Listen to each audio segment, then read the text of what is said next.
inicio, ajá, está Orozco, Quintero, sí, Rodríguez y Villa. Uh-huh.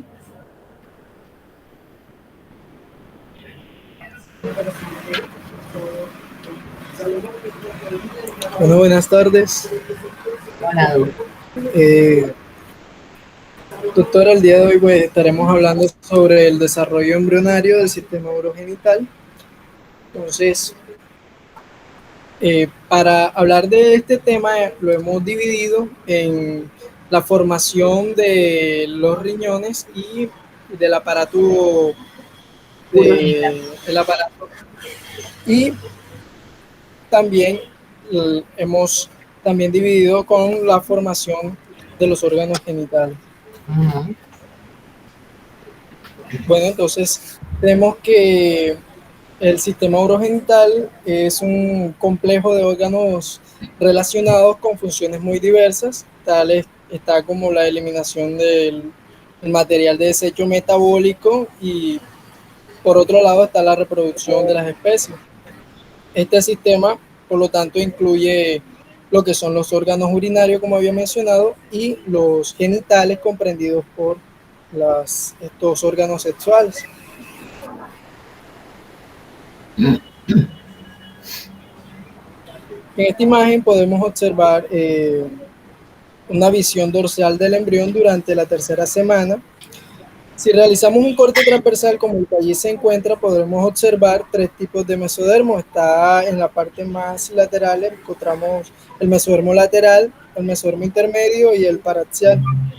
El sistema urogenital como tal procede del mesodermo intermedio, o sea, del mesénquima intermedia, y durante el plegado del embrión en un plano horizontal, este mesodermo se desplaza en dirección ventral y pierde su conexión con las unitas, que ahorita lo podemos observar en la imagen que le sigue.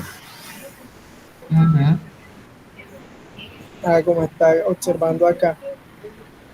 Acá, a cada lado de la aorta dorsal, como podemos observar, se eleva, o sea, se crea una elevación longitudinal del mesodermo llamado cresta urogenital, la parte de la cresta urogenital que da lugar como tal al urinario es el cordón nefrogénico. Entonces, ¿por qué se llama nefrogénico? Es porque nefro hace referencia... explicando en general lo que debe ver. Karen, tenemos el micrófono abierto. Ay, disculpe. Uh-huh. Okay. Bueno, el cordón nefrogénico se llama así porque nefro hace referencia a riñón y génico de génesis. Entonces, relación o formación del riñón. Siguiendo, pues, el desarrollo del sistema urinario comienza a desarrollarse antes del sistema genital. Eso hay que tenerlo en cuenta. Y este pues está compuesto, como podemos observar en la imagen, está compuesto por los riñones que excretan la orina, los uréteres, que son los que transportan la orina desde los riñones hacia la vejiga.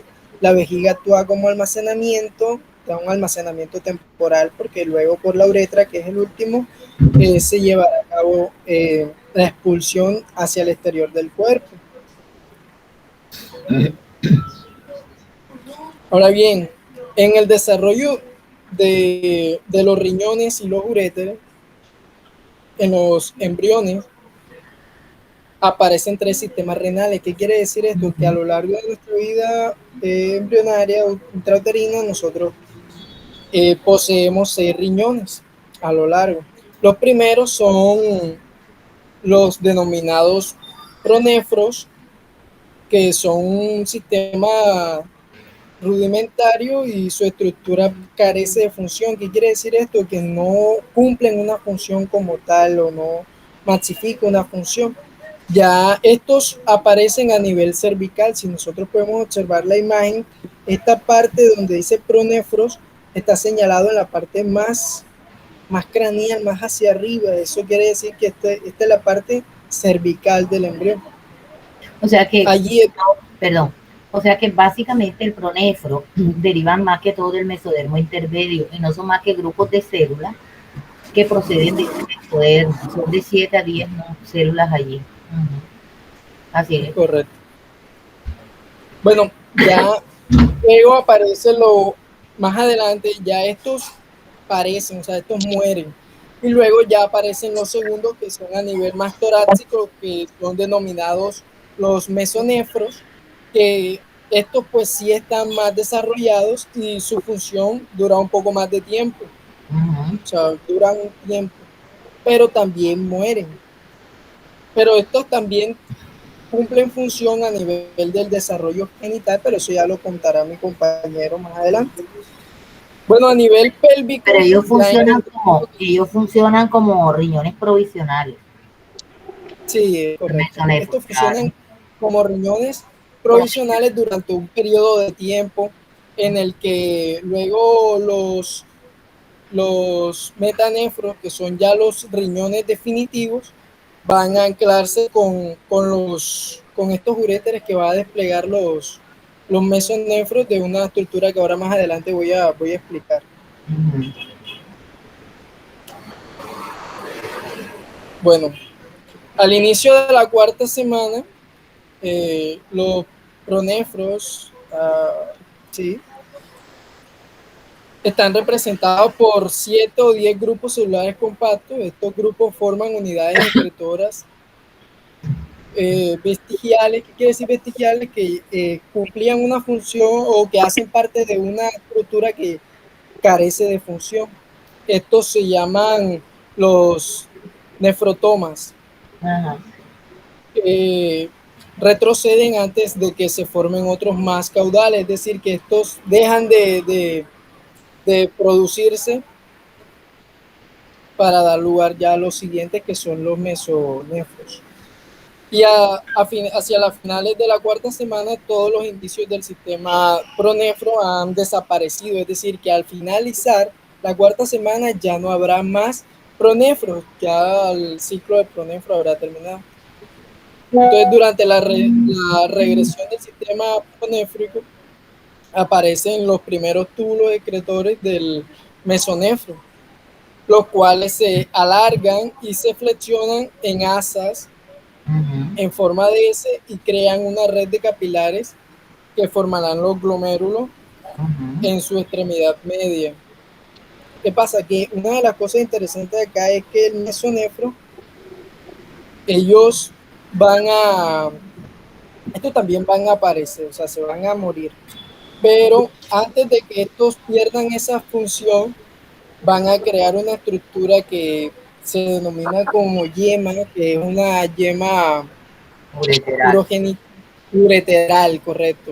Esta yema ureteral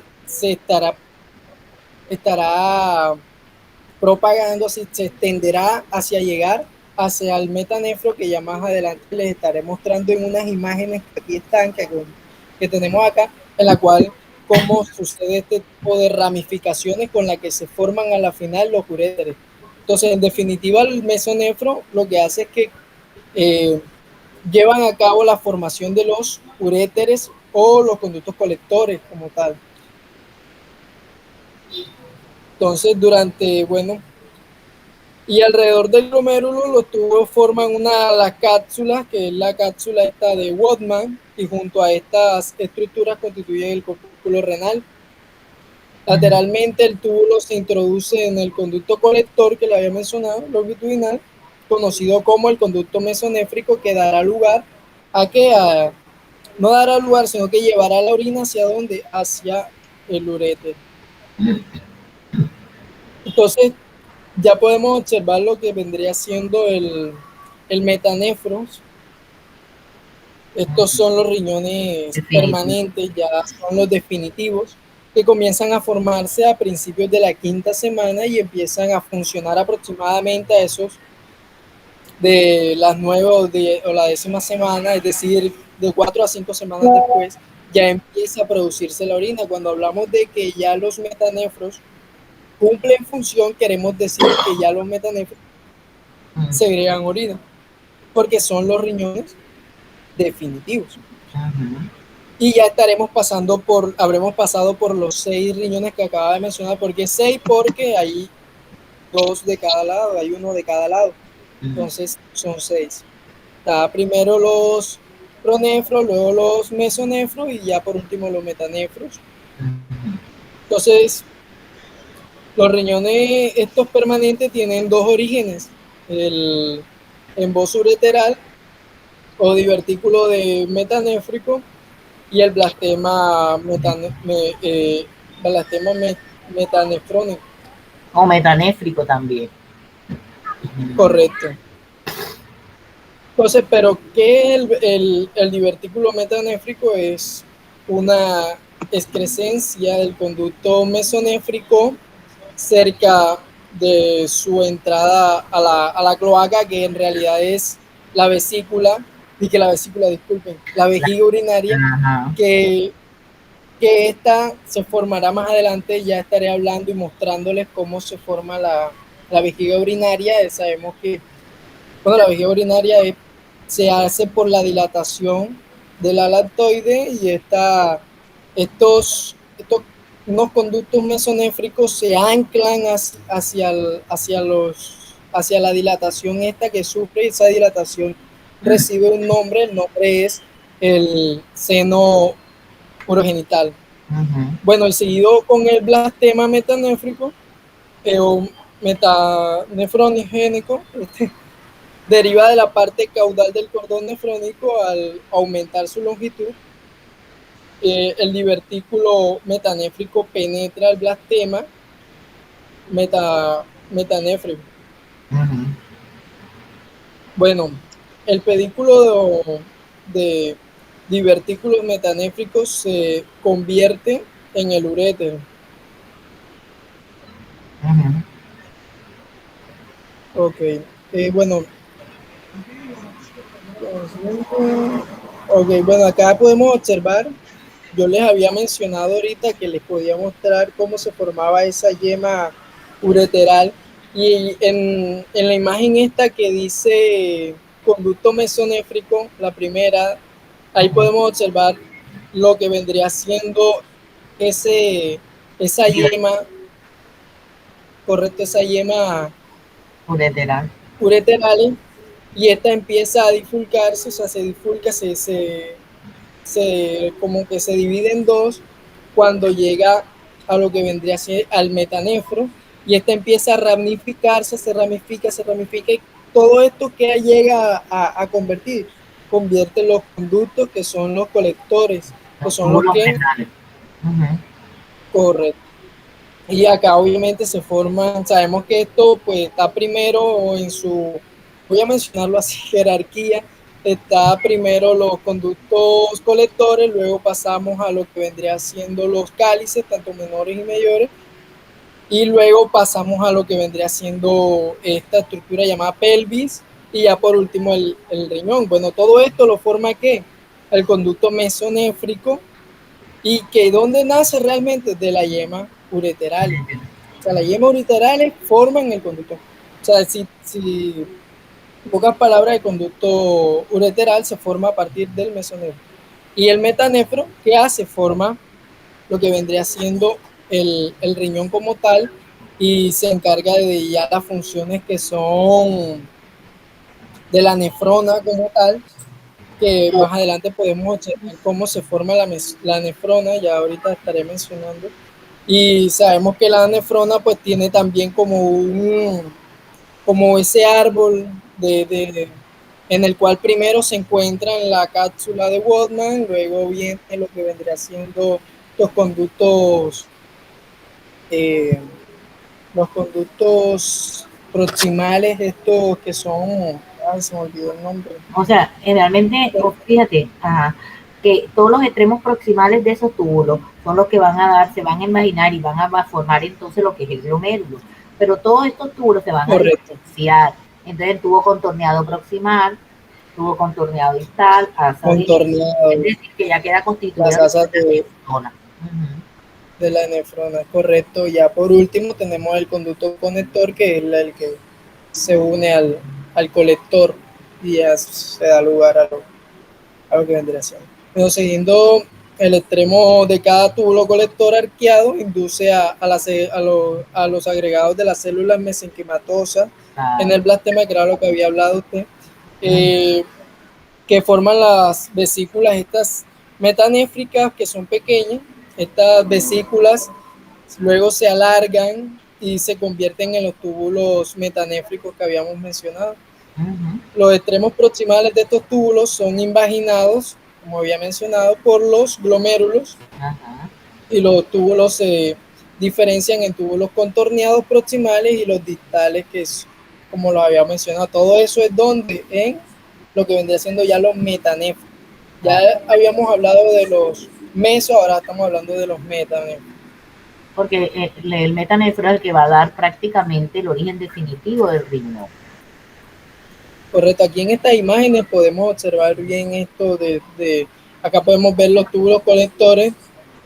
Esto vendría siendo mesonefro, y ya estos se arcan hasta llegar a los que serían los rojos, que son las células estas mesenquimatosas, y acá dará lugar a lo que vendría siendo los túbulos contorneados, las asas, y para dar lugar al final a la nefrona como tal, que es la unidad funcional o la estructura funcional del riñón, que es la que produce la orina. Ajá. Entonces es muy importante definir o diferenciar esto, correcto. Bueno,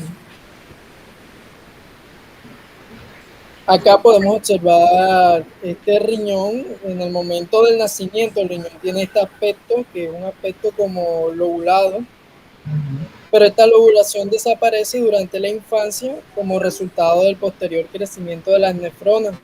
Crecimiento, no aumentan, o sea, las nefronas ellas crecen hasta, o sea, se proliferan, por así decirlo, hasta 1 millón, y de ahí ya hasta ahí llegan. No, o sea, estas crecen más no aumentan de número, aumentan de tamaño.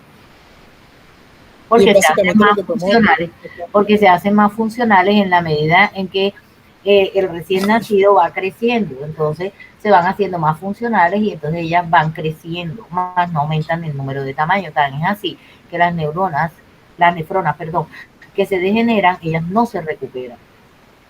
Es correcto.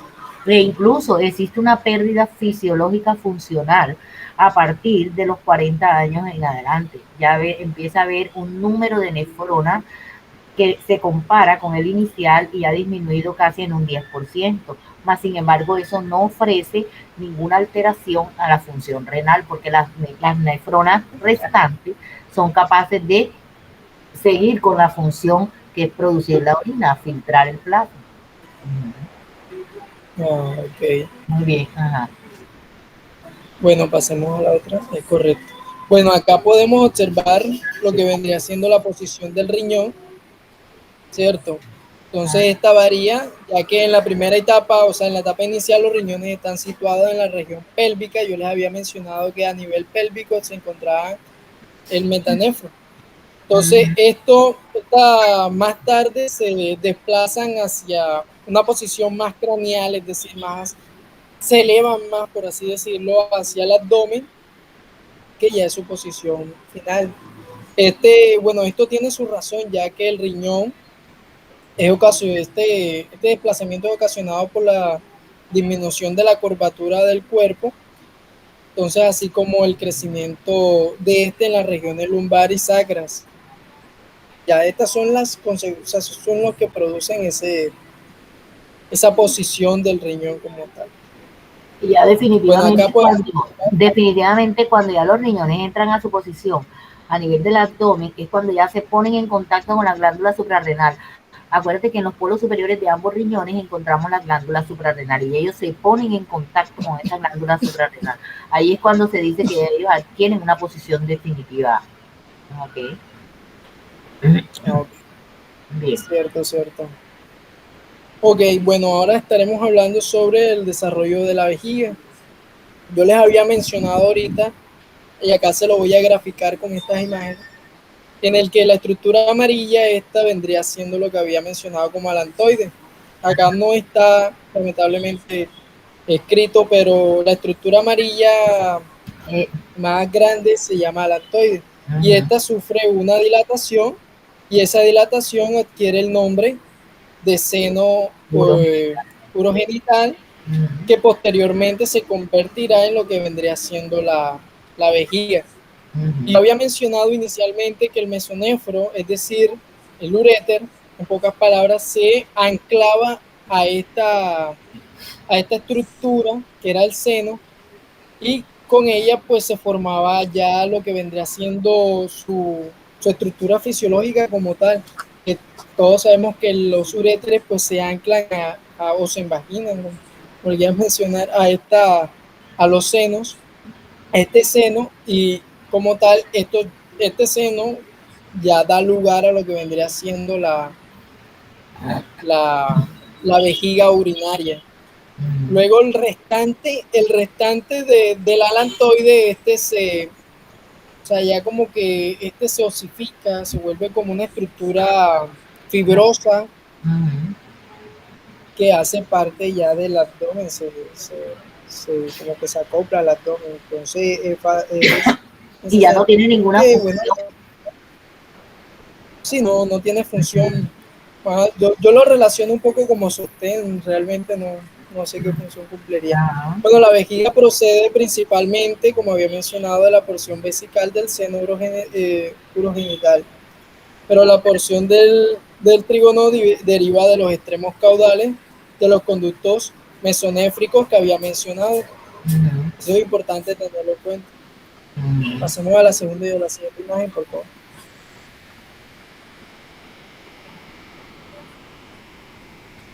Acá, seguido con este desarrollo de la vejiga, podemos observar cómo este resultado de los accesos de los riñones se crean los orificios de los uréteres, que se desplazan más a un sentido como craneal, y estos orificios de los conductos mesonéfricos que había mencionado se acercan entre sí para poder penetrar la uretra prostática. Sabemos que bueno, los conductos ahora se los voy a mostrar más en la imagen, se empiezan o sea, son los que dan lugar a la uretra prostática.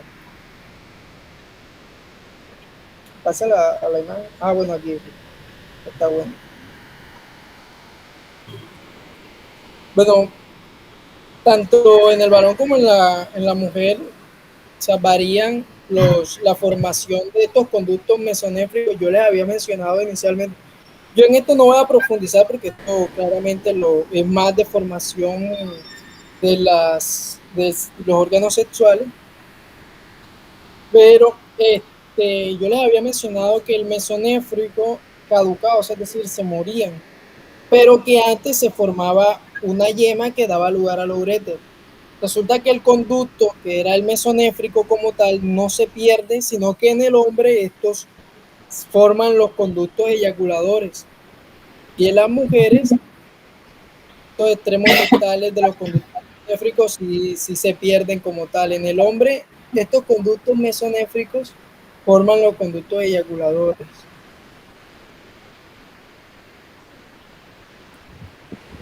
Bueno, ya. Hablando sobre las anomalías del sistema renal, como un ejemplo de esto podemos encontrar las anomalías congénitas del sistema renal. Entre esas tenemos la agenesia renal, De la cual, doctora, perdón, vamos a hacer nuestro trabajo. las anomalías del sistema renal. Como ejemplos de estas anomalías tenemos las anomalías congénitas. Una de esas es la agenesia renal. Acá, como pueden ver, que es la figura A o la primera, que esta es la agenesia renal. En la segunda es la duplicación del uréter. La tercera, el riñón pélvico. Y la cuarta, y tenemos otra que no está acá. No, perdón, sí está, que es la cuarta, que es la ectopía cruzada, y el riñón de forma en herradura. Bueno, aquí en el sistema genital, la diferenciación sexual es un proceso complejo que interviene en muchos genes. Uno de esos genes son los autosómicos. Uno de esos de los que puede causar dimorfismo es el cromosoma Y, que contiene un gen que rige la formación de los testículos que se llama el gen SRY, y este está ubicado en el brazo corto del cromosoma Y. Ajá. Bueno, las gonadas no adquieren características morfológicas ni masculinas ni femeninas antes de la séptima semana del desarrollo.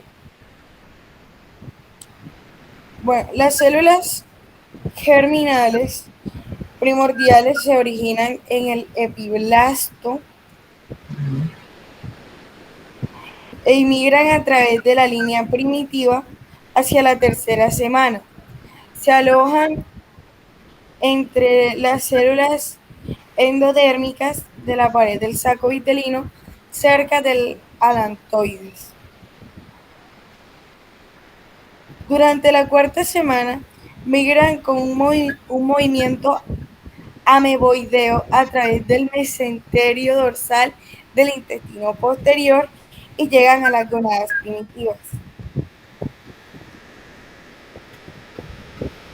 Ok, las gonadas primitivas al comenzar la quinta semana invaden las crestas genitales en la sexta semana. Si no alcanzan las crestas, no se desarrollan gonadas. Poco antes o durante las llegadas de las células germinales, el epitelio de la cresta genital prolifera y las células epiteliales penetran la mesénquima subyacente. Aquí forman varios cordones de forma irregular, conocidos como los cordones primitivos. En los embriones masculinos y femeninos, los cordones están conectados en el epitelio superficial y es imposible distinguir una gonada femenina de una masculina. Por eso se emplea la designación de gonada indiferenciada. Bueno, acá hablando de la gonada masculina, los cordones sexuales, como había mencionado anteriormente, siguen proliferando y penetran en lo profundo de la médula para construir el testículo o los cordones medulares en dirección del hilio de la glándula. Los cordones se dividen en una red de diminutas líneas celulares que más tarde darán origen a la red testicular. Al proseguir el desarrollo de esto, da una capa densa de tejido conectivo fibroso a la que se denomina túnica albúmina. Esta es separada por los cordones testiculares del epitelio superficial. En el cuarto mes, los cordones testiculares adquieren una forma de herradura y sus extremidades se conectan con la red testicular.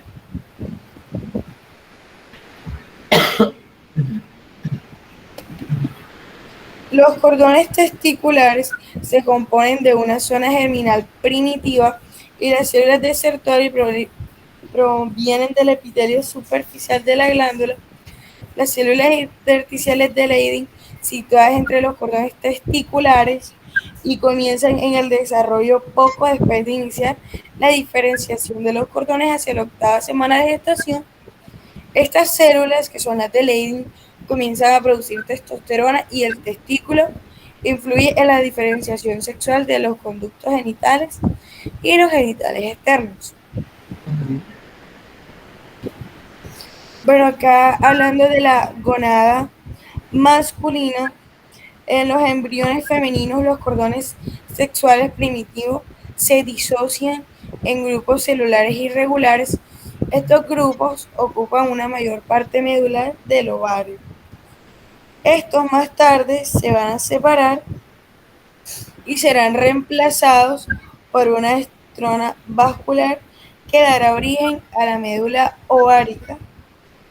El epitelio superficial de la glándula femenina continúa proliferando y en la séptima semana crea una segunda generación de los cordones conocidos como los cordones corticales.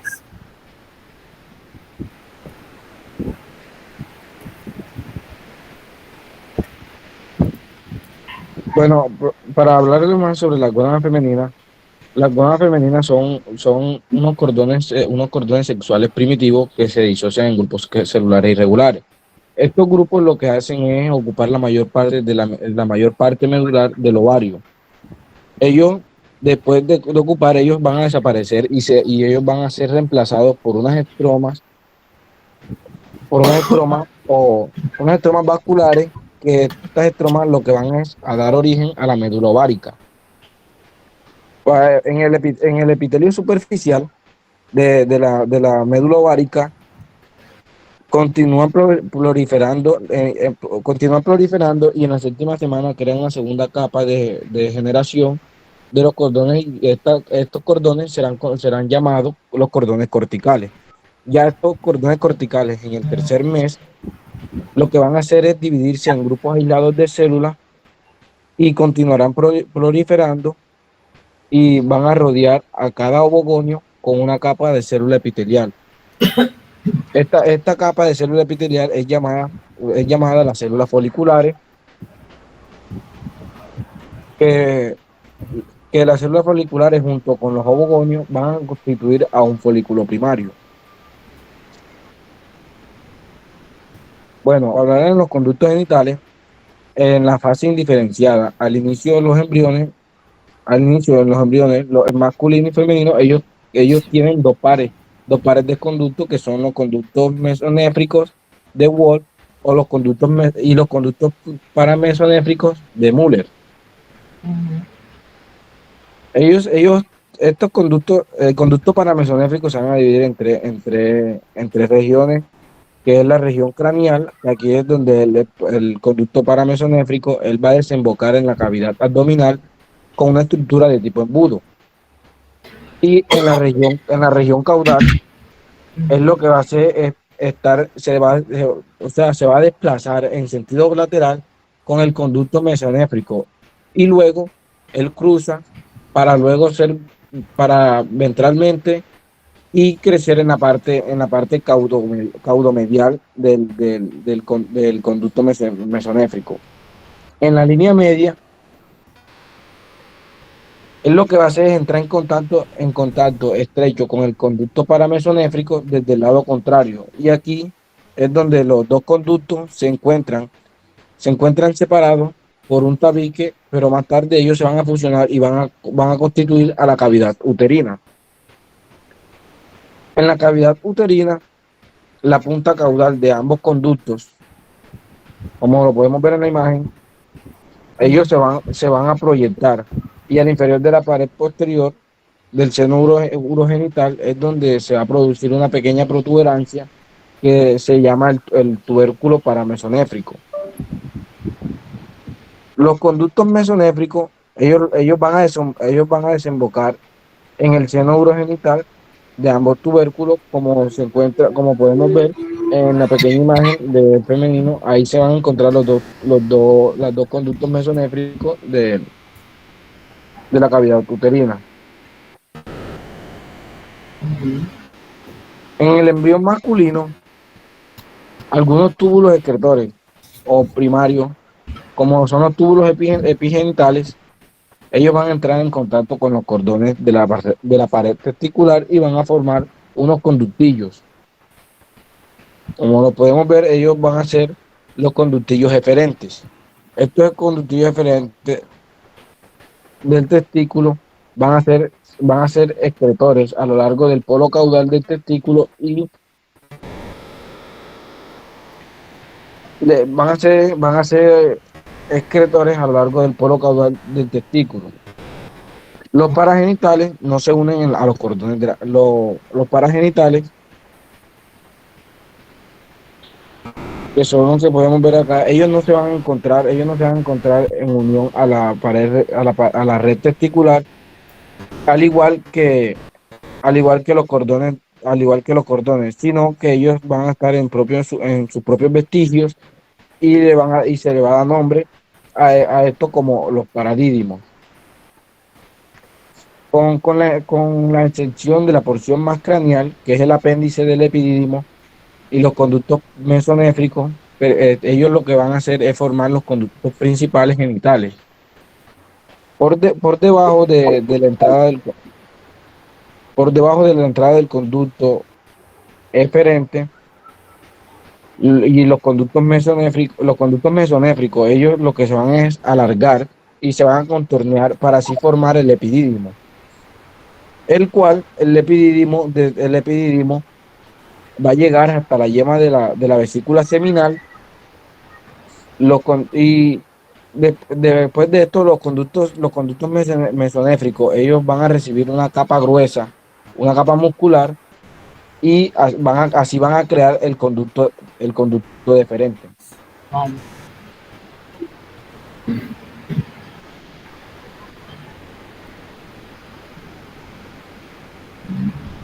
Bueno, con respecto al embrión femenino, sabemos que aquí, aquí el principal conducto que el principal conducto que se va a dar es el conducto paramesonéfrico, que es el que se va a convertir en el principal conducto de la mujer, principal conducto genital de la mujer. Al inicio, él se va a distinguir en tres capas de cada conducto, que es una parte vertical craneal, que es la que se encuentra en la imagen superior, que esta va a desembocar en la cavidad abdominal.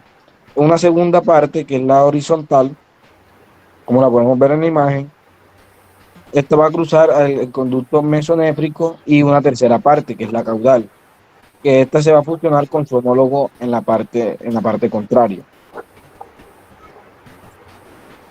Tras el descenso del ovario, las dos primeras partes se van a convertir en la tuba uterina o la trompa de falopio,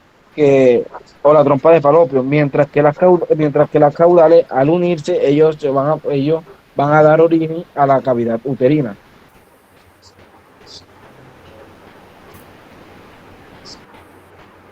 Aquí en la imagen, después que los conductos se fusionan, ellos van a crear un amplio pliegue pélvico, que se va a llamar el ligamento ancho del útero. Este pliegue lo que va a hacer es extenderse desde los lados laterales de los conductos paramesonéfricos, y así fusionados hacia la pared pélvica. Los ligamentos anchos se van a dividir se van a dividir en la cavidad en dos bolsas.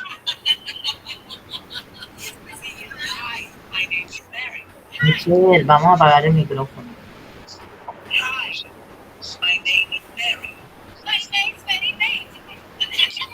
Michelle. Michelle no está prestando atención. Bueno, pero como lo venía diciendo, los ligamentos se van a dividir en dos cavidades pélvicas, que son dos bolsas, una bolsa uterovesical y una bolsa uterorectal.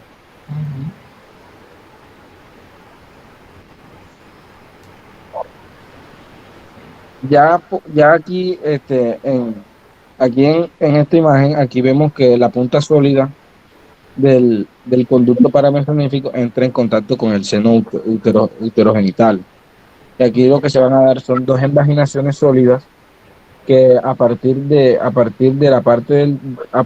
esta parte, estas invaginaciones van a dar como resultado a los bulbos senovaginales, que ellos van a seguir proliferando y van a dar lugar a una placa sólida,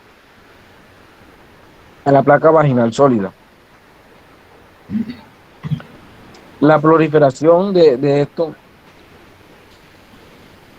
prosigue en el extremo caudal de la placa, aumentando la distancia entre el útero y el seno urogenital.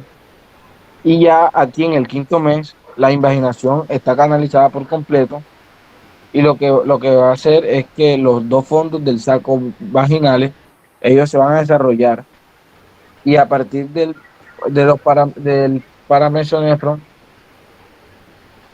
tiene un doble origen, que es la parte, tiene dos orígenes, que es la parte superior y la parte inferior. En la parte superior deriva la cavidad uterina, y en la parte inferior, aquí se va a derivar el seno uterogenital.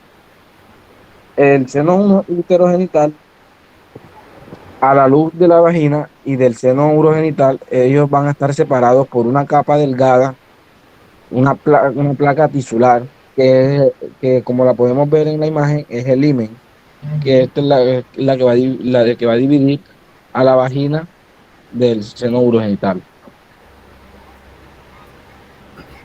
Bueno, hablando de los genitales externos, tenemos que estos ocurren en la fase diferenciada, exactamente en la tercera semana del desarrollo. Las células mesenquimatosas en la región de la línea primitiva migran alrededor de la membrana cloacal para así formar los que son los pliegues cloacales. Existen dos posiciones, que eso es la posición craneal, que con la membrana cloacal los pliegues se unen para construir así lo que es el tubérculo genital, y en la región caudal tenemos que se subdividen en pliegues uretrales anteriores y en pliegues anales posteriores. Mientras tanto, otra parte de elevaciones llamadas protuberancias genitales se vuelven más visibles a ambos lados de los pliegues uretrales. En el caso, estas protuberancias genitales darán origen a las protuberancias escrotales en el caso del sexo masculino y a los labios mayores en el caso del sexo femenino. Hablando de los genitales externos masculinos, tenemos que el desarrollo de los genitales externos en el varón está bajo la influencia de los andrógenos, que están secretados por los testículos fetales. Estos se caracterizan por el rápido alargamiento del tubérculo genital, que ahora se llama falo. Durante este alargamiento, el falo tira de los pliegues uretrales hacia adelante, de modo que forman las paredes laterales del surco uretral. El revestimiento epitelial del surco, que prácticamente se origina en el endodermo, constituye la placa uretral, que al final del tercer mes los pliegues uretrales se cierran sobre esta placa uretral, creando así la uretra peniana. Hablando de la porción más distal de la uretra, esta aparece durante el cuarto mes, cuando las células ectodérmicas procedentes de la punta del glande penetran para dar origen al corto cordón epitelial. Más tarde, este corto cordón recibe una luz y así forma el meato uretral externo. Por otra parte, las protuberancias genitales, que ya había mencionado, conocidas en el varón como protuberancias escrotales, se desarrollan en la región inguinal y ambas están separadas por un tabique que se llama tabique escrotal. Hablando de los genitales externos femeninos, tenemos que los estrógenos prácticamente son los que van a estimular el desarrollo de los genitales externos en la mujer. El tubérculo genital se alarga un poco para crear lo que es el clítoris, y por otra parte los pliegues uretrales no se fusionan como en el varón, sino que se convierten en los labios menores. Las protuberancias genitales se agrandan para dar origen así a los labios mayores, y el surco urogenital prácticamente se abre y produce lo que se llama vestíbulo.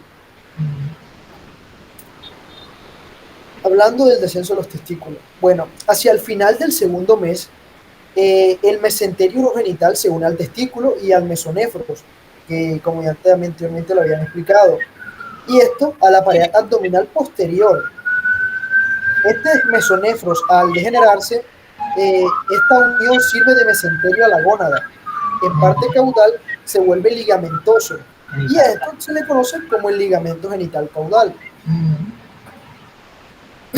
Desde el polo caudal del testículo se extiende una condensación mesenquimatosa rica en matrices extracelulares llamada gobernáculo. Antes del descenso del testículo, esta banda de mesénquima termina en la región inguinal, y más tarde, cuando el testículo empieza a descender hacia el anillo inguinal interno, una porción extraabdominal del gobernáculo aparece, y esta crece desde la región inguinal hasta las protuberancias escrotales. Cuando el testículo prácticamente cruza el conducto inguinal, esa porción entra en contacto con lo que se llama suelo escrotal. Y tenemos que, o sea, los factores que controlan el descenso de estos testículos, a ciencia cierta no se conocen a fondo, pero al parecer la excrescencia de la porción extraabdominal del gobernáculo produce migración intraabdominal. Prácticamente en condiciones normales los testículos llegan a esta región inguinal aproximadamente a las 12 semanas de gestación, pero estas migran a través de este conducto inguinal a las 28 y como tal ya llegan al escroto a las 33 semanas. Hablando del descenso de los ovarios, tenemos que los ovarios terminan situándose debajo del borde de la pelvis verdadera. El ligamento genital craneal produce prácticamente lo que es el ligamento suspensorio del ovario, y el ligamento genital caudal forma tanto el ligamento del ovario propiamente dicho como el ligamento redondo del útero. Dentro de las anomalías tenemos que en masculinas tenemos la hipospadia, que prácticamente estos son orificios uretrales anormales, y tenemos la criptorquidia, que esta es cuando no se produce un buen descenso de los testículos. Y por parte de las anomalías femeninas tenemos un útero unicornis con una sola vagina, el útero bicornis con una vagina doble, el útero semitabicado, el útero tabicado y el útero arqueado. Muchísimas gracias. Bien, a ver, doctores, auditorio, ¿qué quieren preguntar? Hola. A ver, ¿qué quieren preguntar allí? A ver. Hola. ¿Cómo quedó el tema? A ver, ¿quieren preguntar algo? ¿Mm? A ver, ¿están ahí o no? A ver, doctores. Claro, profe. ¿Sí? ¿Están ahí? Sí, profesora. Ujú. Bueno, voy a compartir. A ver qué preguntas tienen, qué dudas tienen ahí. El tema es bien corto, es un tema fácil. ¿No les pareció fácil? Estoy tratando de compartir algo aquí. No sé qué le pasa a esto.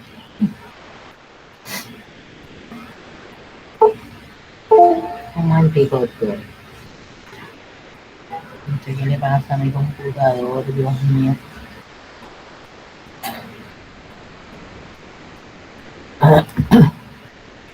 Bueno, fíjense que, bueno, mientras me carga allí, cuando está cargando, no sé qué le pasa. Yo creo que quedó bien claro prácticamente. Nosotros sabemos que los riñones son órganos pares, como bien acaban de decir los doctores, y que las funciones fundamentales que tiene el riñón son muchas. No solamente el riñón es la formación de la orina, sino que también el riñón interviene en muchos procesos. No me...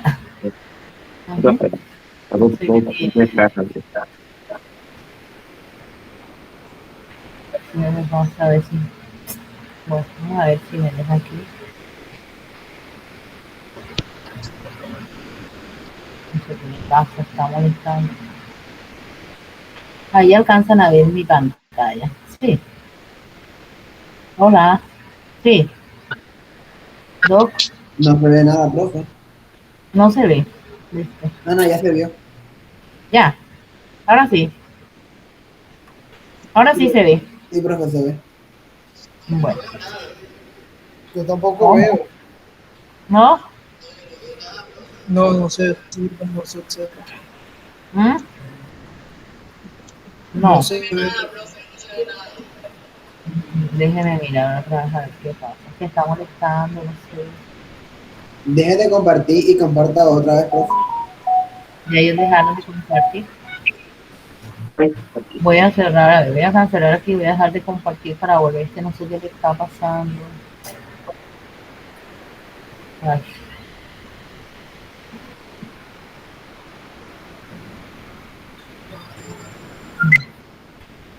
¿Qué le pasa? No sé qué le pasa. Ay.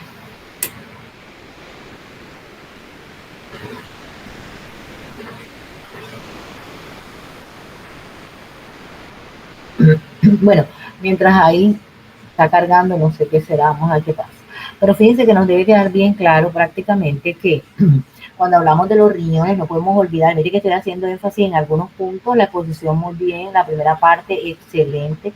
Mira esto, Dios mío. ¿Qué es esto? Ay, horrible. Uy, para poder tirarlo por ahí. Mira eso. Ay, no. ¿Han ido? Sí. Hola. Sí, doctora, Aquí estamos, profe. acá estamos. No se puede observar la pantalla. No No está compartiendo. está compartiendo todavía. Nada, no me deja estar disque cargando, no sé qué cargará, está bendito. Si quiere, envíesela a Luis Carlos y que él la comparta. No sé. O envíesela a la monitora.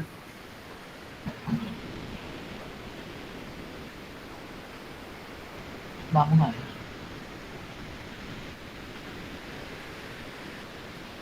Vamos a ver si responde. Está cargando algo ahí, esperemos a ver qué pasa. Bueno, pero mientras voy a ir diciéndoles algo que de pronto haciéndole énfasis en lo que el doctor Gustavo Quintero inició la exposición. Fíjense que nos tiene que quedar bien claro que básicamente en los embriones humanos se desarrollan 3 pares de conjuntos de riñones, ¿verdad? Es decir, que no se forma inicialmente el riñón y es el que va a funcionar a hacerse un riñón definitivo, sino que bien tenemos que tener en cuenta que constituyen lo que es el pronéfro, que como bien decía él, es un riñón rudimentario que generalmente crece. Ahora parece que sí, vamos a ver. Ay, momentico. A ver. El riñón rudimentario, que es el pronéfro, generalmente él va a desaparecer prácticamente, ya aparece a las 4 semanas y él va desapareciendo casi que al instante y no tiene función alguna. Tenemos el mesonefro, perdón, vamos a ver, no sé qué le pasa. Ustedes están ahí, ¿verdad? ¿Sí? Sí, ¿O no? claro, pues. Bueno. Nosotros lo realizamos cuando se ve la pantalla. Ajá, el mesonefro, el pronefro, el mesonefro, que fíjense que son órganos excretores gruesos y que ellos generalmente aparecen al final de la 4ª semana, pero ellos funcionan como riñones provisionales, eso no lo podemos olvidar.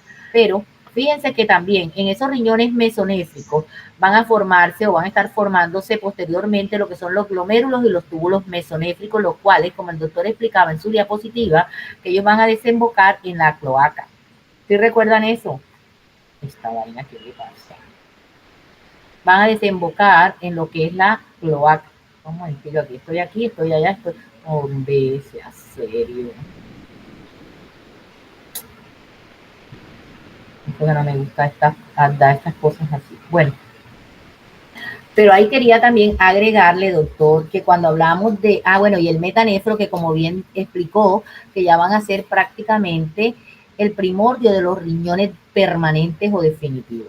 Fíjense que ya cuando hablamos de metanefro, prácticamente ese metanefro comienza a desarrollarse ya la 5ª semana y que ya la 4ª semana, después de su formación, ya hay orina, es decir, ya la orina que comienza a formarse allí va a ser una orina que hay que tener en cuenta que es una orina diluida prácticamente. Ahí todavía no podemos hablar de una orina concentrada. ¿Por qué? Porque allí todavía no hay esa excreción. Un momentico, parece que, vamos a ver. No es una orina concentrada, ¿por qué? Porque ahí todavía no van a darse esos procesos de reabsorción, de secreción a nivel renal. ¿Por qué? Porque todavía ahí no van a ver. Bueno, vamos a ver aquí. Un momentico, ha venido, qué pena ahora. Bueno, vamos a ver. Vamos a ver. Un momentico ahí. Que quería mostrarles algo, pero. Ay, no. Todavía. Bien, ahí quería aclararles eso, que tuvieran en cuenta eso. Además, también cuando el doctor hablaba básicamente de lo que era, oh, Dios mío,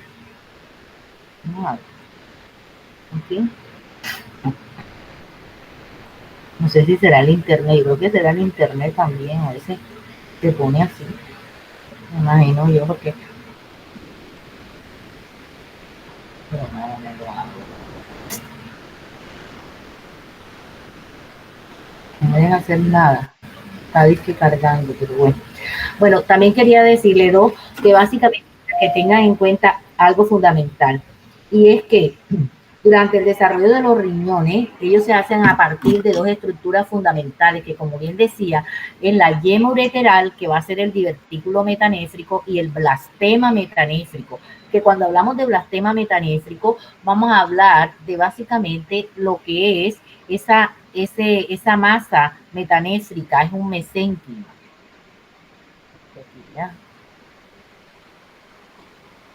Ahora sí. Sí. ¿Están viendo? No. Hola. Ah, sí, Sí, ya, profe. Está cargando. Sí. Ahora sí se ve. Acá se ve. Señora, ya. Sí, sí, se ve. Ya. Bueno, mire, quería comentarles esto. Primero que todo, pues adelantándome un poquito, como estamos hablando de riñón, acuérdate que el riñón tiene múltiples funciones, como bien les decía. No solamente la función del riñón es la filtración del plasma para formar orina, sino que a través del riñón está la excreción de productos de desecho del metabolismo celular. El riñón interviene en el equilibrio ácido-básico, en la regulación de los líquidos corporales, regula la producción de eritrocitos porque el riñón produce una hormona fundamental y es la llamada eritropoyetina, que estimula la médula ósea a nivel de la célula madre pluripotencial para la producción de glóbulos rojos.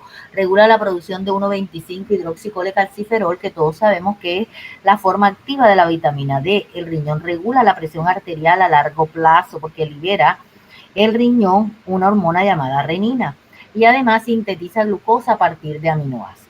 Bien.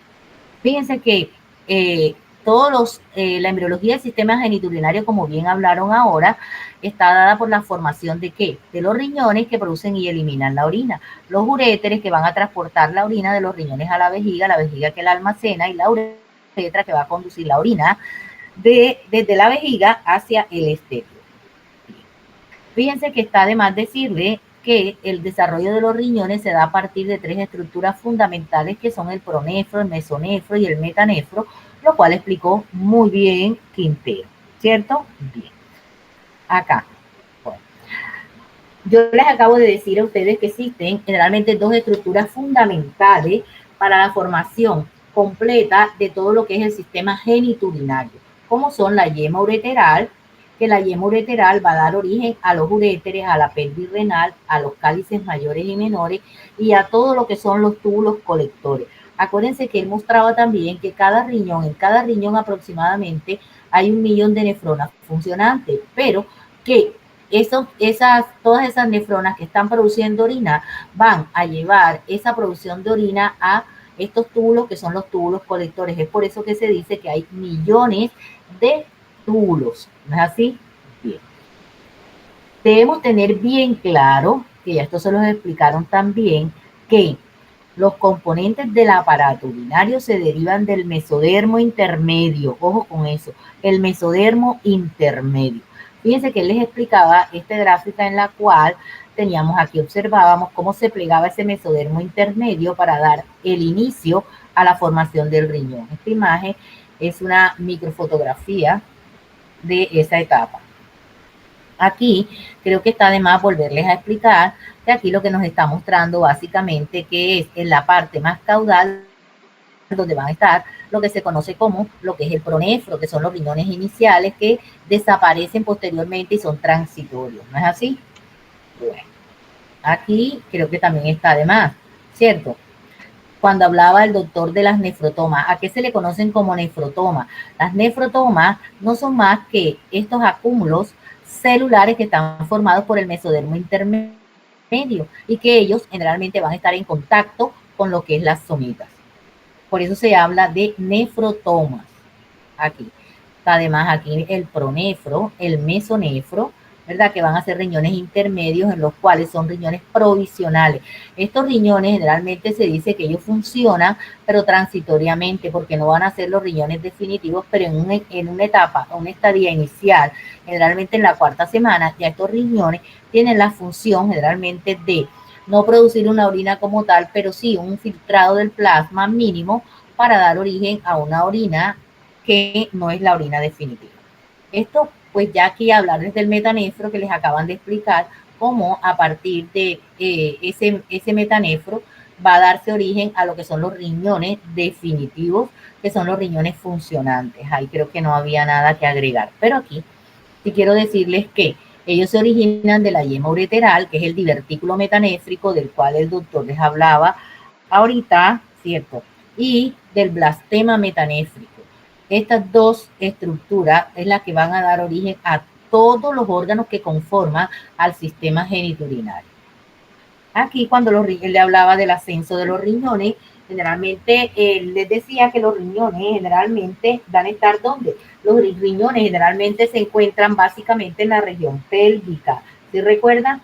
Pero a medida que va creciendo el abdomen, si ustedes lo observan, esta imagen que también se las mostró él, a medida que el abdomen y la pelvis van creciendo, ¿verdad? Va creciendo y además de eso, de la curvatura de la curvatura de la médula espinal que curva un poco. Ellos ascienden hacia dónde? Ellos ascienden hacia la posición definitiva de ellos, que esa posición definitiva de ellos va a ser aproximadamente, sí, aproximadamente en la 9ª semana, cuando ya el riñón se pone en contacto con las glándulas suprarrenales, como ven en esta última imagen. Allí podemos decir que ellos llegan a la posición definitiva. Bueno, aquí, eso se lo di. Aquí, en la vejiga grande, iba a decirles algo. Aquí en la vejiga, que le iba a decir que prácticamente, doctores, el desarrollo de la vejiga, acuérdense que se origina a partir del seno urogenital, no olvidemos eso, ¿verdad? Y que el desarrollo de la vejiga se va a dar en 3 etapas. La primera, una parte que la vejiga como tal se va a desarrollar prácticamente la parte vesical de ese seno urogenital va a dar origen a qué? Va a formar todo lo que es la mayor parte de lo que es la vejiga. Es decir, que es la que se va a continuar con el alantoides. O sea, la parte es la parte vesical. Hay una parte que es la llamada parte pélvica. Esa parte pélvica es la que se va a convertir posteriormente en lo que es la uretra, no tengo esa imagen, en lo que es la uretra y en el cuello de la vejiga y la parte prostática de la uretra, ¿ya? Y en los sexos, en los fetos de sexo masculino, son lo que va a complementar prácticamente lo que es la uretra, parte de la uretra prostática, y en el sexo femenino va a dar origen a la uretra completa. Y una parte fálica, ¿verdad? Que esa parte fálica es la que va a crecer al tubérculo genital y va a formar lo que es el primordio del pene o el clítoris, como decía el doctor cuando estaba hablando del desarrollo de los genitales externos, tanto masculinos como femeninos. Bien, a eso le quería agregar. Aquí la formación de los testículos, que la hablaron bien. Aquí tener en cuenta esto, por ejemplo, que el epitelio de la uretra va a provenir del endodermo del seno urogenital, mientras que la parte distal de la uretra procede del ectodermo. Y la uretra esponjosa va a provenir ¿de dónde? De la porción fálica del seno urogenital. ¿Qué se los acaban de decir? Aquí. Alteraciones como las que les acaban de decir. Acá quiero hacer énfasis en esto que va a ser nuestro trabajo de investigación, como es la agenesia renal. Cuando hablamos de agenesia renal aquí, en un artículo que encontré que se los voy a enviar, dice que básicamente, ustedes se acuerdan que ahorita cuando la doctora estaba hablando un poco para iniciar el desarrollo de los genitales, ¿verdad? De los ovarios, de los testículos, ella decía que ahí intervenía un gen que es el SRY.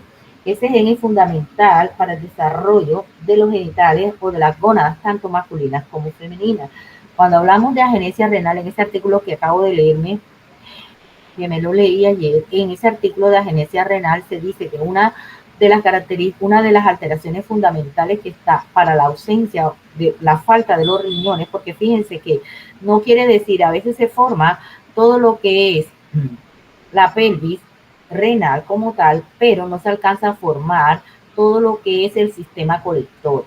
Muchas veces alcanza a formarse una parte inicial de lo que es un riñón más el otro no. Es decir, que estos riñones generalmente no son riñones funcionantes. Entonces, se dice que es casi que no es muy frecuente encontrarlo, pero que una de las etiologías está dada básicamente por una alteración en el gen SRY.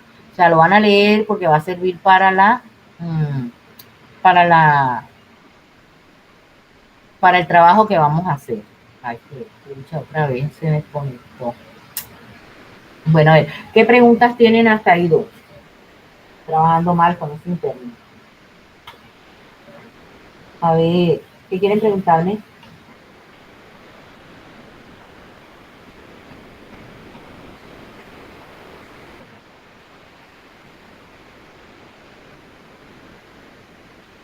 Profe, ¿la yema uretral va a desarrollar el riñón o la uretra? ¿La qué? La yema uretral. acuérdate que tenemos básicamente lo que no es que vaya a desarrollar, sino va a desarrollar parte de, porque acuérdate que la yema ureteral es el mismo divertículo metanésico, ¿verdad? O sea que esa yema ureteral va prácticamente a que va a desarrollar, o sea, en ella, o ella va a ser la, como digamos, como una evaginación, ¿verdad? Que en la medida en que esa vaginación o esa yema ureteral va creciendo, ella se va introduciendo en el blastema metanésico. Es por eso que la parte inicial o pedículo de esa yema es la que va a dar origen al urétero. Y la parte craneal es la que va a ramificar y va a formar todo lo que son los túbulos colectores. Es decir, que las primeras 4 generaciones de tubos, como son los cálices mayores, los cálices menores. Y después, eso lo decía Quintero, en los extremos proximales generalmente van a dar origen ya a lo que es el glomérulo y el túbulo renal, que ese túbulo renal va a estar constituido por el tubo contorneado proximal, el distal, el asa de Henle, que en conjunto van a constituir lo que se conoce como la nefrona. Bien, ¿qué más preguntas tienen, Doc?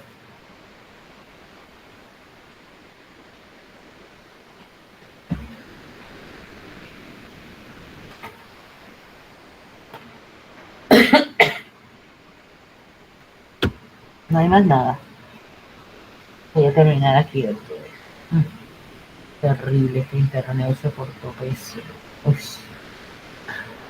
Venga, mañana tenemos clase, no, al jueves.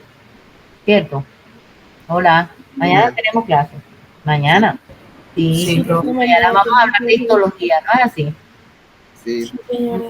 Mañana tenemos histología. Ok. Doctores, los voy a dejar.